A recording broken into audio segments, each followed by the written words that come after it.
Hello, welcome. I'm so glad you're here. I am Kristen Cain. I am a style and mindset coach. If this is your first visit to my channel, a very warm welcome to you.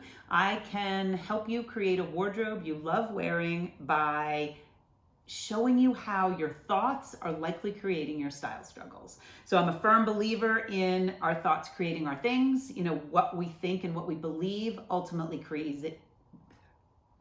What we think and what we believe ultimately creates the results that we get. What we think and what we believe ultimately creates our reality, because our thoughts and our feelings create our actions, and our actions create our results. And so if we don't like the results that we have in our wardrobe, if we're not loving our style, we can trace it back to the thoughts that we're thinking. And so once I realized this, both for myself and with my clients, it was like magic. And I really dove deeply into the idea that if I could help a client see what she was thinking and recognize what she was thinking and what she was feeling, and how if those things were in any way negative or kind of yucky, I could help her create a new thought and ultimately create a new result. Even with the same clothing in her wardrobe, even with her body being the same size, even without a change in her budget, even without shopping, and with not even editing anything out, it was possible by a shift in thinking to create how she looked and felt in her clothing. So that's what I talk about here. If you are new, and if you've been here before, welcome back. Today, I am going to talk about something that has come through my DMs and into my inbox a lot recently, given the fact that we are headed into travel season. And I repeatedly get questions about what to do if you're a terrible packer, or I get just sort of a kind of wailing of how am I possibly going to pack for this amazing trip that I'm going on, because historically I am just the worst packer in the world. And I am happy to talk about this. I actually love to pack a suitcase. One of the things I offer, one of the services I offer to my existing clients is to help them pack. I get to live vicariously through them and wherever they're going by helping them create a capsule wardrobe for the trip, and then actually in some cases physically put it in the bag for them. I like that part of travel. I love to travel, and packing the suitcase is not something I dread. Actually, unpacking the suitcase is not something I dread either. I am in the camp of unpack it as soon as you get home, unless it's like 3 o'clock in the morning, and then I will usually wait till the next morning. But I unpack within the first 12 hours, absolutely. And if I'm awake, I unpack within the first couple hours. So I'm happy, all of that to say, I am happy to talk about any and all things packing for travel. So this could be work travel or vacation travel, although like I said, we're headed into a vacation travel time, so it seems like a good time to address the dread of packing and the limiting belief. This is a classic example of limiting belief, that you're a terrible packer. If you identify as a terrible packer, then of course you might even dread going on the vacation, because you know you have to pack in order to get to the vacation. And so I want to help hopefully ease that for you today and have packing become a little easier by understanding what might be going wrong and knowing how to fix it. So first I want to address some reasons why you might be what you would consider a terrible packer, or why you might believe that you're a terrible packer. I see these things kind of repeated often. I've certainly done this stuff in my own life, and it's only with awareness that we can change anything. So I want to just point out a few reasons why you might consider yourself a terrible packer. So the first reason you might consider yourself a terrible packer is because you don't know what to take. When you're faced with going away, you have absolutely no idea where to start. You do not know what to take. And I began with this reason for a reason, and that is that if you don't have a wardrobe that is really dialed in for you, that it doesn't support the life that you live, and that you don't feel amazing in the pieces, and that things don't mainly work together, and that you're missing, there are gaps maybe, you don't have all the pieces you need to make the outfits you wish you could make. If your wardrobe isn't already supporting the life that you live at home, then when it's time to pack, you don't know what to take, because you really don't have something cohesive to be pulling from. And that can lead to packing the wrong things. It can lead to feeling like you want to take everything in your wardrobe, or you want to take nothing in your wardrobe. The next reason is relatively obvious. You don't know how to pack efficiently. If no one has ever really taught you how to pack a suitcase in the most efficient way, then you maybe struggle with literally getting the pieces into the suitcase. And the way we pack has changed over the years, because I remember years ago, people having things kind of flat on hangers with like plastic dry cleaning bags in between, because they believed that the dry cleaning bag would be slippery enough that the pieces would move and they wouldn't wrinkle. And then you kind of folded everything in, everything was laid flat, and then you kind of folded all the arms in and folded all the bottoms in. That never worked for me, and I found the plastic to actually cause more wrinkles and be more slippy. My point is that if you don't know how to pack efficiently, it could be that you learned at a time when there was a different method that was kind of the hot method, and that method no longer is actually the best way to do it. So we're going to talk about how to actually pack in a little bit.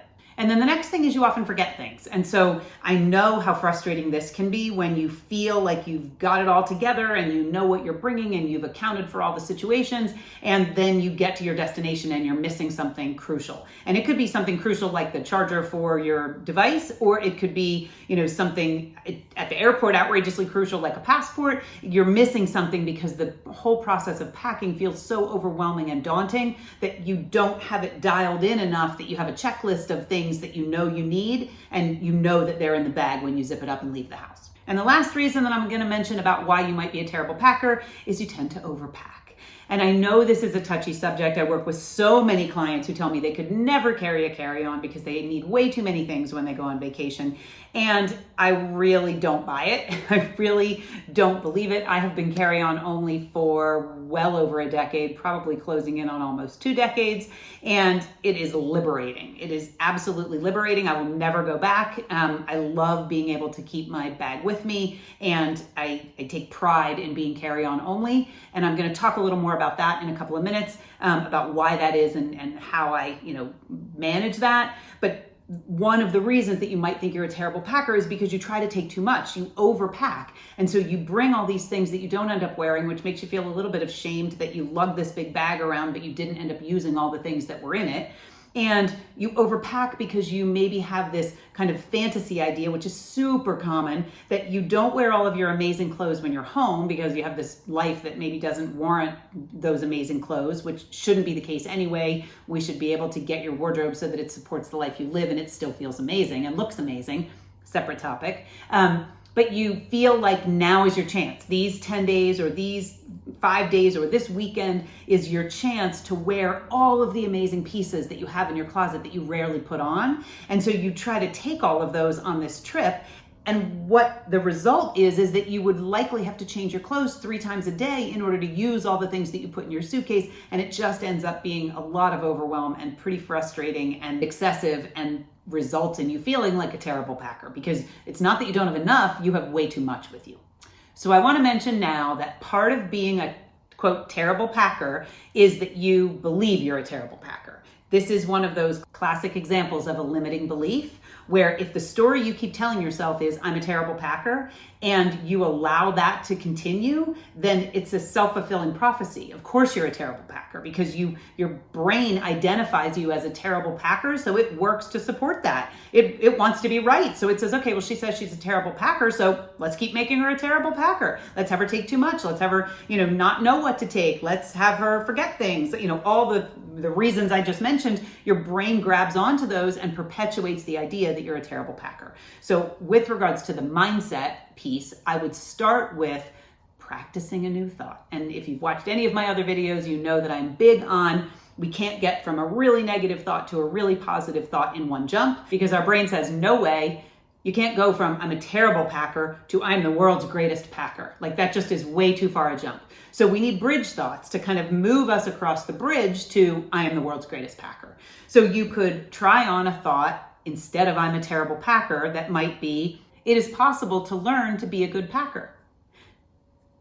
I am considering the possibility that packing could be easy and maybe even fun. There are women out there like me who are good packers. I'm going to keep trying to be a good packer. There are ways to trick your brain or allow your brain to feel safe with the first step on the journey across the bridge to I'm the world's greatest packer. Now, I don't even consider myself the world's greatest packer, but I'm always striving to get better. Every single trip I try to get better, and there are some things I have so dialed in that I feel pretty amazing at them. And then notice how different you feel when you think that bridge thought. There are women like me who are really amazing packers. That kind of takes the sting out of it because you think, okay, well, right now I identify as a terrible packer, but there are women like me who are really great packers. There are women like me who only pack carry-on. It is possible that I could become a really great packer. Like, let's pretend, for instance, that you're going to become a flight attendant, or you're going to take a job where you are traveling, 50 weeks out of the year. You would become a pretty good packer pretty fast. Like, your world and your circumstance would probably require that you make some changes both to your thoughts and to your actions so that you would get a different result and be a good packer. So see if you can come up with a thought that feels believable right now, but that is closer to the I am the world's greatest packer thought and moving you away from I am a terrible packer. Because our brains have so much power, and what we think creates the results we have. So if you're thinking I'm a terrible packer, then you're ending up being a terrible packer because your brain is supporting that thought. But if you can think, I'm considering the possibility that I could be really good at packing. It is possible that I could learn to be a carry-on only traveler. Those thoughts feel a little bit fun to your brain because your brain likes to solve problems. And so when it has a problem to solve, it begins to solve it and come up with ideas and ways and opportunities that you could become that thing that you're stretching towards. So I would try to adopt a travel mantra before your next trip that is not, I am a terrible packer, because you can change that, but it starts with what you're thinking. Okay, so now I'm going to talk just a little bit about carry-on and my journey with a carry-on. I did not always travel carry-on. In fact, I've been carry-on only probably for about 17 years. And I say that with some certainty because for my 10th wedding anniversary, I met Matthew in Paris. He was in Paris for work, and I flew to Paris by myself and met him for a week of travel. We had been on our honeymoon in Paris, and so in France, and started in Paris. And so I wanted to meet him for this, occasion to mark this 10-year anniversary. And so I decided, I would fly to Paris to meet him. So I took a suitcase that probably came up to about my hip, and I had it packed full of all the things I was sure I was going to need for this amazing, romantic Parisian vacation. And I decided that I was going to if you are new here, you may not know that I'm a Francophile at heart and I love all things French. And so I decided that this was my opportunity to show up by myself in this amazing city that I had been to many times and feel kind of like a local. So I was going to take the bus instead of, there weren't Ubers at that time, but instead of taking a cab, I was going to, to just take the bus. And so I took the bus and I had to, they put my bag underneath the bus, got me into the city. They dropped me off. We were staying on the left bank, and they dropped me off by l'Arc de Triomphe. And so here I am on this street corner with this huge bag and my carry-on, no sleep, because, I was flying coach and exhausted and excited. And I had to figure out how to get myself, into a cab. I walked a little bit and then decided it was really better to find someone to drive me to the hotel because I was not maneuvering this giant bag very well. And then the elevator was tiny, of course, and the room was small, and I had this enormous bag filled with all this stuff. And then I wanted to buy scarves and things for my kids and trinkets, and then I had to figure out how to fit everything back in my bag, which was already enormous and heavy. And it was that trip, and my husband already was carry-on only because he had traveled for work pretty often and just realized that was easier for him, and he didn't need all the stuff that I felt that I needed. And so I already had a good example of carry-on only, but I didn't think it was for me. That trip changed my mind. I realized that it was cumbersome and not good for my back and just kind of a pain in the neck. So I stopped carrying the big bags and I went to carry-on, and I have never looked back. It is the best thing that has happened to me, primarily because my bag is always with me. So there's never any worry that my bag isn't going to arrive when I arrive because I'm carrying my bag. And more importantly, it is a boundary. It is a physical boundary that my bag sets for me. So I don't have the option to keep stuffing more things in because there is only so much space that my carry-on will allow. There are only so many things that can go in it before it will zip properly. So I like the aspect of a physical boundary because it keeps me honest. It keeps me from trying to fit things in that really have no business being lugged across the world or, around the country. So I personally prefer carry-on only because my bag stays with me and because it is a nice, tight physical boundary.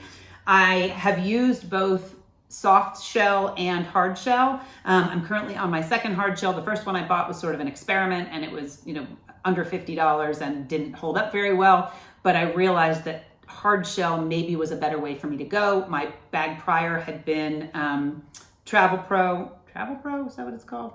I think Travel Pro, that a lot of flight attendants and pilots carry, and it was soft-sided, and I had it for probably close to 15 years. That bag didn't owe me anything. The wheels were kind of getting wonky, and I was ready for a new bag. I now have a mono suitcase, and I love it. I'm still getting used to it because it is a shell, and so there are not a lot of pockets and places like my soft shell had. It's a hard shell, but and it doesn't have, it doesn't extend. There's no zipper to, pop it open if I need to, which again keeps me like really evaluating what goes into my suitcase when I travel, because I know that I don't have the luxury of popping the extension, that expander open.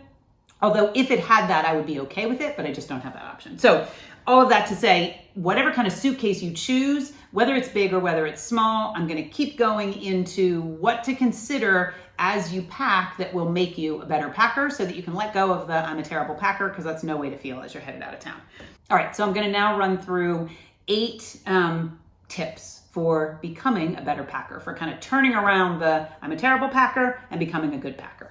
Number 1 is to plan ahead. And while this seems obvious, this is one of the ways that I see my clients get tripped up more often than not. And that is, they have good intentions of planning ahead, but they maybe have kids, they maybe have a full-time job, they have a lot happening. And so their idea is, I'm gonna pack well in advance. And then it's like 3 days before, and they're starting to think about it. And then it's the night before, and then it's the morning of, and they're still yanking things out of their closet and stuffing them into a suitcase. And that is no way to make sure that you have what you need and not too much, and feel calm and relaxed when it's time to leave the house. So to prepare in advance makes such a difference. So by preparing in advance, I mean just getting clear, kind of pausing to really evaluate a few things. Where are you going? Where are you going, and what is required of you when you get there? What is the climate going to be? What things are you going to do? What activities are happening? What is the dress code? Are there certain things that you're going to be attending, whether they are events and you need special occasion clothes, whether it's just the cultural expectations of a country that you're visiting? Do you have clothing that fits the dress code? Do you have clothing that fits the climate, both the location's climate, but also your body's climate? If you always run cold or you always run hot, do you have pieces that will work for that? And have you considered what you're doing? Do you know what you're actually doing on this trip? Will you be walking a lot? Because if you'll be walking a lot and you only in a city and you only have open-toed sandals that are not very supportive, you're going to be sorry, and your feet are not going to feel good, and that's not going to feel like you're an amazing packer, because you don't have what you need with regards to footwear. So plan in advance by really doing the work to get clear on what's expected of you once you get there, and what clothing and footwear will support you in that, in those circumstances. And the next thing is one of my favorites. As a perfectionist, make a list, make a list, make a list. I now have a typed packing list. It's nothing fancy. I'm not a spreadsheet person, so it is literally a Google Doc that is typed in columns, and I add to it and subtract from it as needed if things change. I have one that I use for warm weather travel and one that I use for cold weather travel, because there's no sense in having a list that has all the jackets and mittens and hats if I'm going to the beach. So I have a warm weather and a cold weather travel packing list.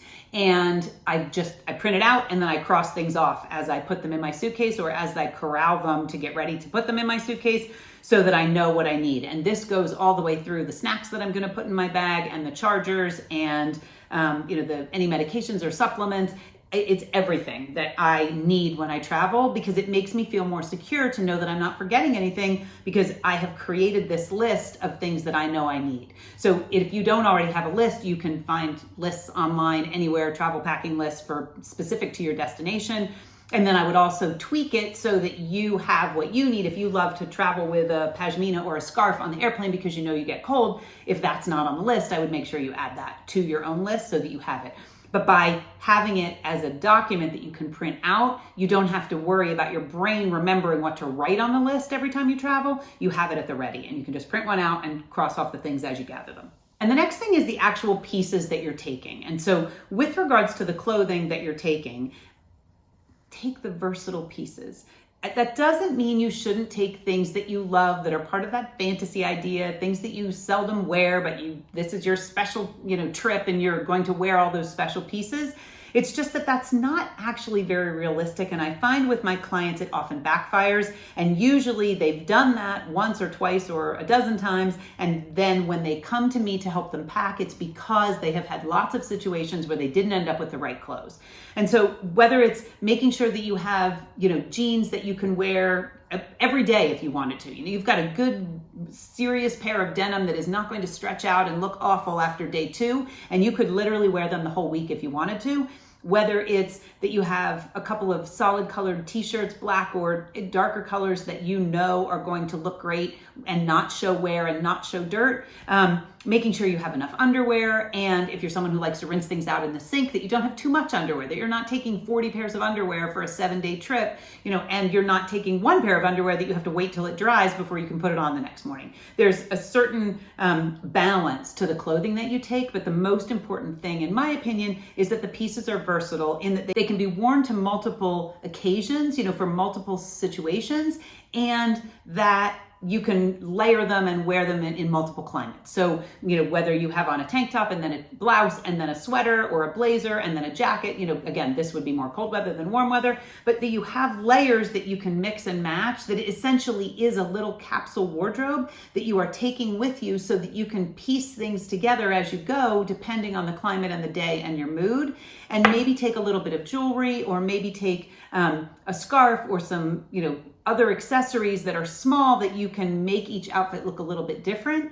But the idea is really to have clothing that is versatile, that you can wear in multiple ways, you can repeat wear it. I believe in having pajamas that you can wear to go down, the thing that you're gonna lounge around or sleep in, that you can go down to get coffee in that. So my pajamas usually look more like loungewear, not like actual sleeping in the bed pajamas. Depends on your preference for sleeping, but have something that you don't have to get fully dressed in order to go grab a cup of coffee or a donut, that you can wear that, to hang out in, both in your room, in the house, even walking on the beach, that you've got something that's comfortable and soft. Make sure that you've got what you need, but not too much, and that the pieces that you take are versatile, and that you're feeling authentic and you look like yourself. But this is not necessarily, even in Paris, this is not necessarily the time to be the most stylish version of yourself, because that's a lot of work. And to be honest, the Parisian women are not that either. They are roll out of the bed, grab the thing they wore yesterday, pull something else cool on over top of it, as a layer, and head out the door. And so I would urge you to create a really tight capsule that mixes and matches, and the pieces all kind of work together so that you can just get dressed really easily. You're not concerned with outfit 1 for one day and outfit 2 for the next day and outfit 3 for the next day. That's a lot of clothing, and it doesn't allow for the creativity of just mixing and matching. So when you are packing, lay out the outfits on your bed. Make sure that you have enough tops and enough bottoms for the days, or that you have enough dresses if you're gonna wear sundresses on a beach vacation. Make sure that you have, pay attention to your itinerary enough that you make sure you have the pieces you need, but that you're not trying to take everything in your closet, because that is just going to backfire and going to make you feel like a terrible packer. And the next thing to tag onto clothing is shoes.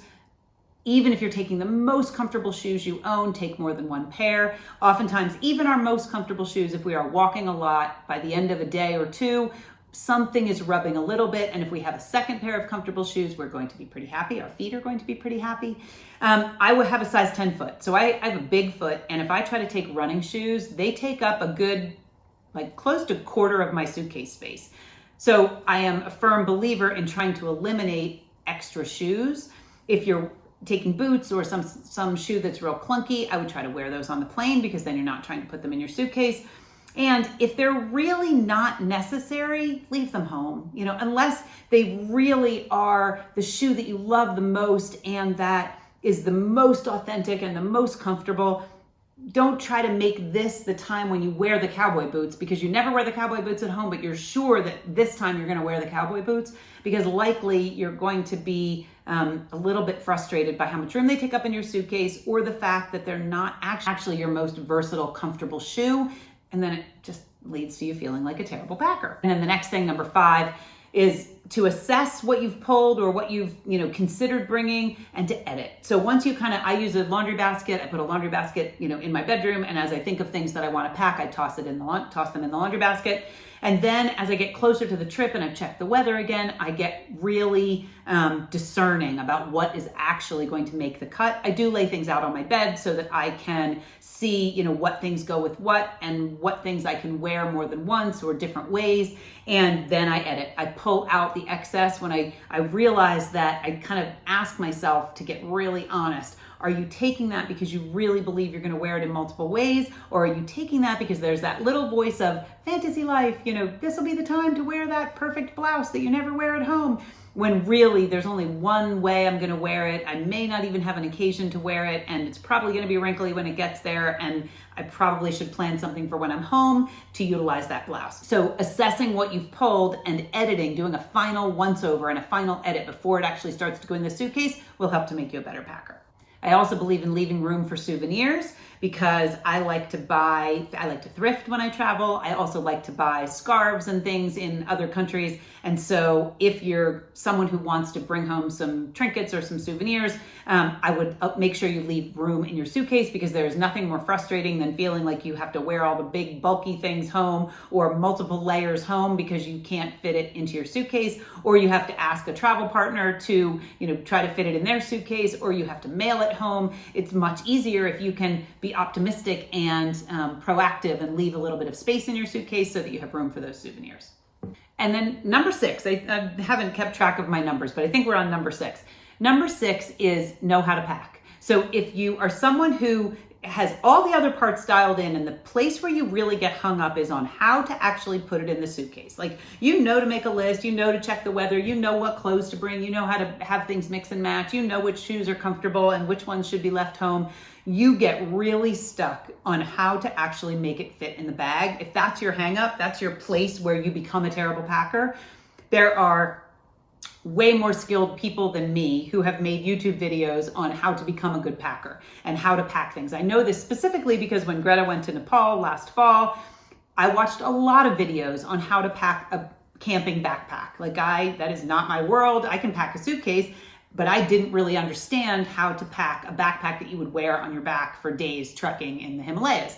So I watched lots of videos. I probably watched more than I needed to, just because it was so fascinating for me to watch them take all of the things that they had spread out and pack them so well into this little tiny bag that they were going to carry on their shoulders.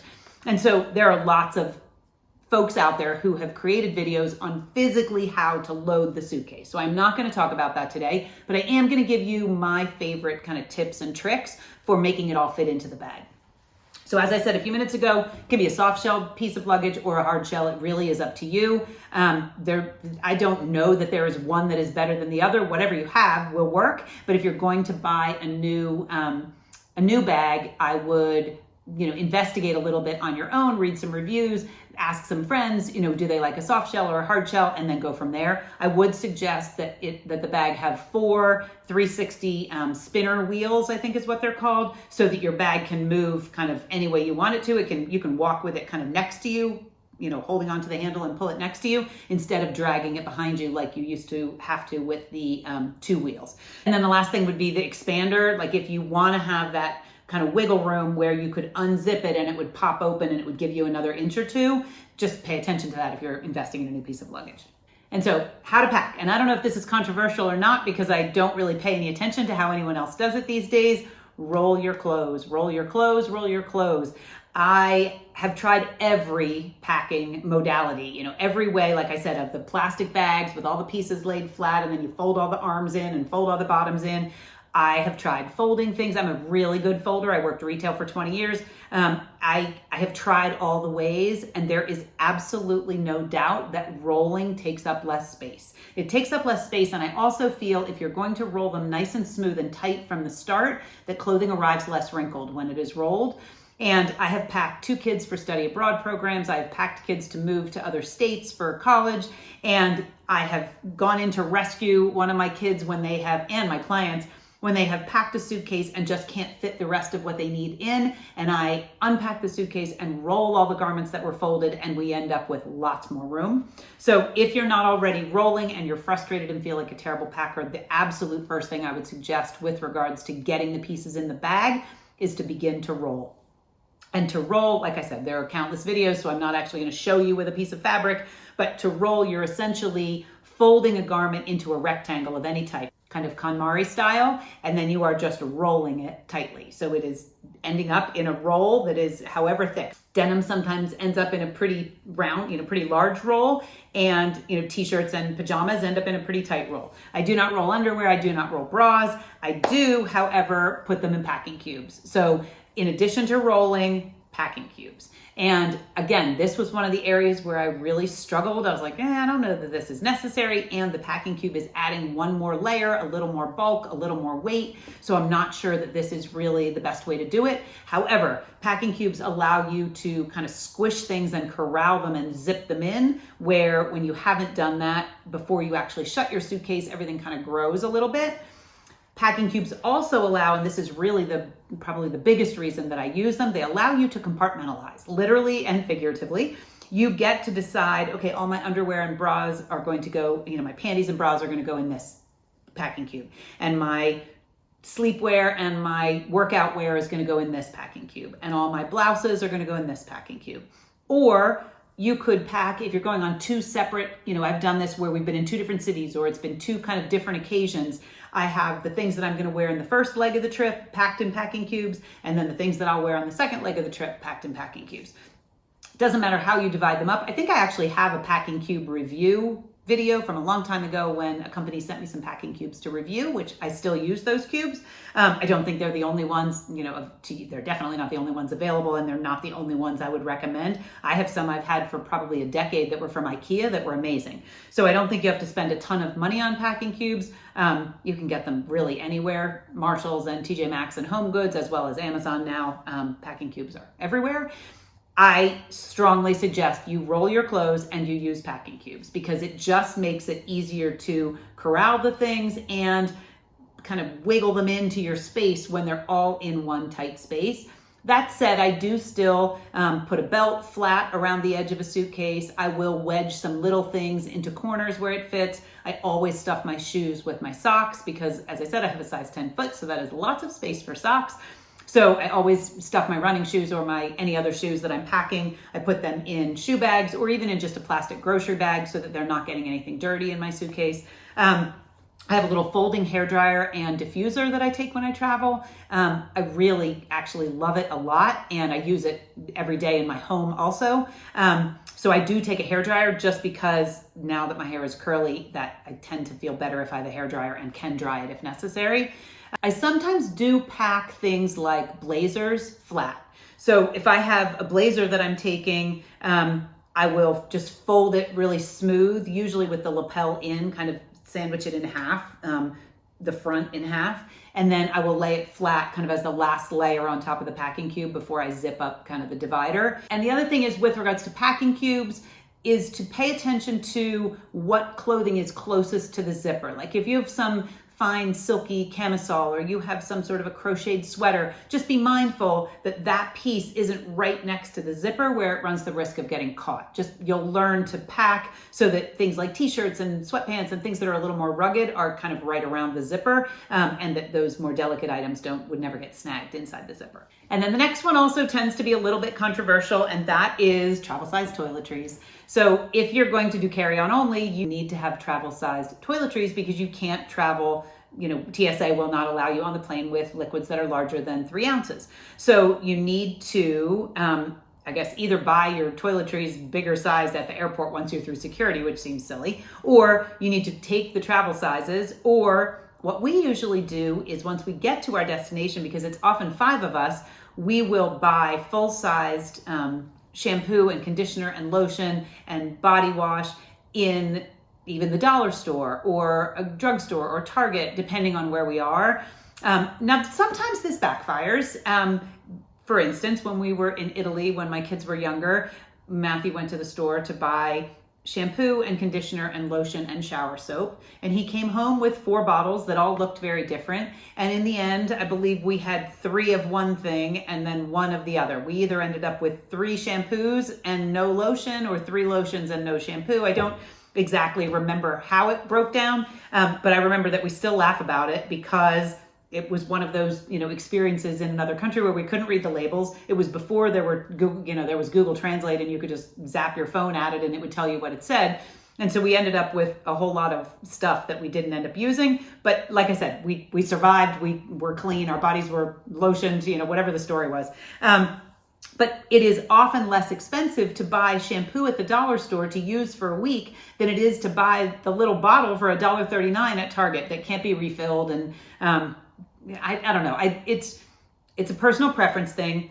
I have really great Nalgene small bottles. They start at like half an ounce or something. And I don't have long hair, so I don't need a ton of shampoo. So I just refill my bottles with the lotions and moisturizers and whatever that I take. I can go on a 10-day or 2-week trip and really be fine with the small, 1 to 3 ounce bottles that I have, or with a bottle of lotion that I grab at Target or somewhere that I can then use for the entire week and donate it or leave it at the hotel or leave it at the Airbnb for whoever the next person might be. Once you start to use the smaller sizes, you'll realize you kind of don't need the full-size shampoo or dry shampoo or lotion or whatever in your travel bag, and it's worth it. The carry-on only is just so worth it that it's worth whatever the sacrifice feels like you're making to get into the smaller size toiletries. You can also go to Sephora if you say, oh no, but I use this makeup and I can't possibly not take it. You can also go to Sephora and ask them for little sample sizes of the makeup that you already use, or you can buy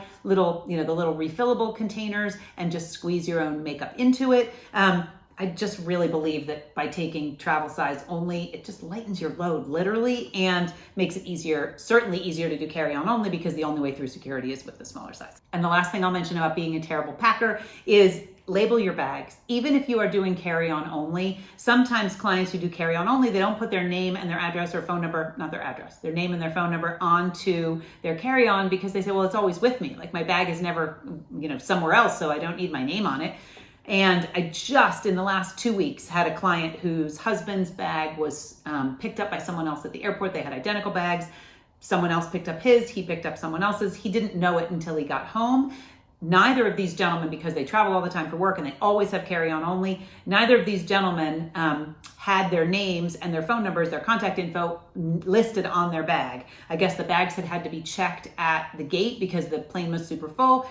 And so they did not have their names on the bags, and they did finally make the switch and get their bags back. But it was not easy, and there were 2 days where they had the wrong bags. And so to avoid that, make sure that you label your bag. It just makes you a better packer. If you are doing all the things, if you think, how would a pilot fly? How would a flight attendant fly? How would a business traveler, someone who's like at the top of their game with Delta miles or, whoever's Sky Miles, what things would they make sure were on their detailed list of how to make travel easy and fun and how to make packing easy and fun? If they're going into it as I'm the most amazing packer in the whole world, what things are they doing to make that be true and begin to adopt some of those things? So I hope you're going somewhere fabulous, and I hope that this information has been helpful. I, like I said, love to pack. So if you have specific questions, drop them in the comments, and I will be happy to answer your specific question. And I will live a little bit vicariously through you wherever you're going. But if you are someone who has historically identified as a terrible packer because you get to where you are going and you don't have what you need, or you have way more than you need, or you can't fit any souvenirs in, or your clothes arrive, or you arrive and your clothes are really wrinkly, whatever the thing is that is making that true for you, there is a way to unwind it. And I hope that I've helped in some way today by touching on what might be making you a terrible packer and how to do something about it. And the number one thing I will reiterate again, the number one thing to do about it is to change the way you're thinking about it. It is possible that I could become a really good packer. I will leave you with that today. If you are not already following me over on Instagram, I am there on a regular basis. I do a style Q&A every Tuesday, or I have done a style Q&A every Tuesday for the last 18 months or so. I am going to be pausing that over the summer. So if you have a question, I'm doing them through the end of May. So there will be a couple more. And if you would like to have your question answered, you can drop it in the comments below and just note that it's for Instagram, or you can hop over at Kristen Cain Style and visit me over there and DM me your question, and I will answer it in one of the next 2 Tuesdays. And then I'll probably bring back the live style Q&A at some point after summer break. But if you've got a question, ask it. I love answering your questions. And this information about being a terrible traveler came from questions that were submitted to me. So I appreciate it always. You asking me what's bugging you and what your style struggles are, because it's my jam and it's what I love doing. So let's see. If you would like to work with me one-on-one, I would love that. Style therapy is how we do that. It is a one-on-one style coaching package that takes about 6 weeks, start to finish, and it is a complete transformation for you and your closet, and the way you think about your clothes, and the way you look and feel in your clothes, and how you go about shopping and editing and packing, and all the things related to getting dressed. So if you are interested in finding out more about style therapy, there's a link down below, and we can hop on a consult call if you'd like, and we can get started. We can solve your style struggles, and you can create the results that you want in your wardrobe, and really it ripples out into the rest of your life, which is like the coolest thing ever. Okay, that's it for today. I hope you have a wonderful day and a wonderful week, and I'll see you next Friday. Thanks so much for being here.